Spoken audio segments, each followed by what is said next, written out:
Bonjour, je profite d'être dans ce joli cadre pour vous faire une petite vidéo par rapport à une émission que j'ai vue hier soir sur Arte qui parlait du jeûne et de toutes les études scientifiques qui sont faites maintenant en Allemagne, en Italie, aux États-Unis et d'autres pays, je ne me rappelle plus, pour montrer les bienfaits du jeûne et montrer que justement il y a peu de risques par rapport aux organes et aux muscles et montrer que vraiment c'est une thérapie qui est bénéfique par rapport, pour aider dans plein de troubles, notamment les effets secondaires du cancer. Et montrer aux gens qu'en fait, il y a plus de bénéfices et il n'y a pas de risque, qu'on peut s'y engager sans inquiétude, à part certaines contre-indications. Je vous encourage vraiment à regarder cette émission. C'était hier soir, samedi soir, là, sur Arte. Et, et je voulais profiter de cette occasion pour parler en fait des croyances limitantes, parce que finalement, ce qui bloque pas mal de gens par rapport aux jeunes, c'est les croyances limitantes comme quoi on ne peut pas survivre sans manger, qu'on ne va pas tenir, qu'on ne va pas avoir d'énergie, que peut-être ça ne va pas nous faire du bien, on va perdre du muscle. Et, euh, et à cause de ces croyances, finalement, eh ben, on n'ose pas faire des choses qui en fait sont toutes simples et bénéfiques pour nous. Parce que finalement, si on réfléchit, c'est dans l'histoire de l'humanité depuis toujours. À l'époque, les hommes, ils n'avaient pas de la nourriture tout le temps sous la main. Il fallait qu'ils aillent chasser, cueillir. Donc, il fallait bien qu'ils jeûnent en attendant de trouver de la nourriture. Et il fallait qu'ils restent aussi capables de trouver cette nourriture, même en étant dans un état de jeûne. Donc, ils avaient quand même de l'énergie.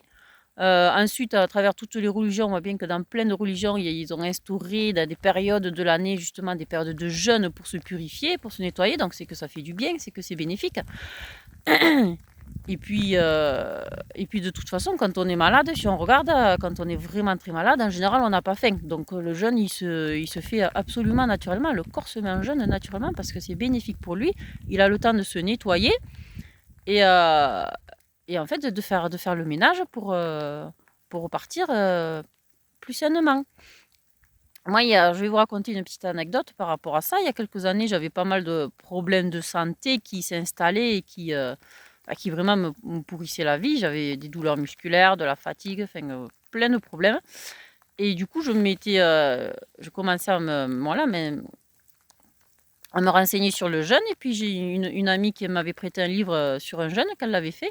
Et du coup, pendant que j'étais en vacances, voilà, j'avais du temps pour moi. Donc je me suis dit, ben, je vais profiter, je vais tester le jeûne en suivant le protocole de ce bouquin. Et je m'étais donné comme défi de faire 5 jours. Donc j'ai suivi le protocole. Le premier jour, les jusqu'à 3 premiers jours, ça a été, on va dire, un peu plus... voilà, c'est là où on se met un peu plus au défi parce qu'on a encore des petites sensations de faim, mais ça passe. Et en fait, après, ça passe très bien. Et j'ai tenu les 5 jours facilement. En fait, ça me faisait vraiment beaucoup de bien. Je pouvais aller marcher, me balader. J'avais plus besoin de prendre de quoi manger. C'était génial. Et, euh, et puis, du coup, c'était tellement bien que j'ai voulu prolonger. Donc, j'ai fait 7 jours. Et, euh, et au bout de 7 jours, là, j'ai senti que quand même, il était temps que je me remette à manger. Donc, toujours pareil, en suivant le protocole, j'ai suivi les étapes pour me remettre à manger et retrouver un régime plus classique. Et en fait, ce jeûne m'a permis de me rendre compte déjà des capacités de mon corps, qu'en fait, je pouvais vraiment très bien tenir sans manger, continuer à faire des balades de 1 heure, 2 heures, 3 heures, faire mes activités sans problème. Alors après, je ne travaillais pas, hein, j'étais quand même zen à ce moment-là. Et c'était pendant les congés. Et puis surtout, en fait, au cours de la semaine de jeûne, j'ai vu que toutes les douleurs de mon corps, elles s'en allaient au fur et à mesure. Elles montaient comme un pic, comme si la zone, c'était cette zone-là qui se nettoyait à ce moment-là. J'avais la douleur qui s'accentuait, puis hop, elle partait. Puis ça passait à une autre zone, et puis une autre zone, et tout ça progressivement au cours des 7 jours. Et, et en fait, ça m'a tellement nettoyé, ça m'a permis finalement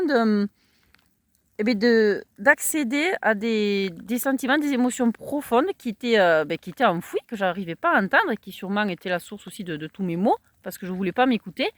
Et c'est au bout de cette semaine que j'ai réalisé en fait que je voulais être maman. Parce qu'à ce moment-là, j'étais tellement dans mes activités, la montagne, enfin voilà, tout ce qui me faisait plaisir, que j'étais à fond dans tout et en fait, j'avais pas eu accès à cette émotion profonde qui tapait à la porte et qui me disait: mais Laure, il est temps là maintenant, tu as envie d'être maman.